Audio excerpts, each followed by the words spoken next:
The components include swab, extraction tube, test card, and instructions for use. Tear off the swab's packing from the stick end and take it out. Take the swab and rub it back and forth along the upper gums 4 times. Then, using the opposite side of the swab, rub back and forth along the lower gums 4 times. Tear off the sealing film of the extraction solution tube.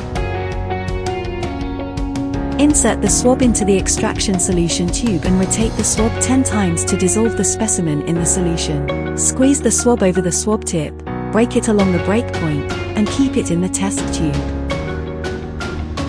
Put the cap on the bottle. Shake the tube well.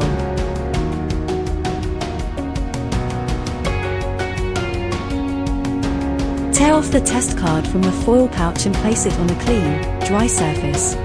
Add 2 drops of the extracted specimen to the S-hole on the test card. Please read the test results at 15 minutes. After 30 minutes, the result will no longer be valid.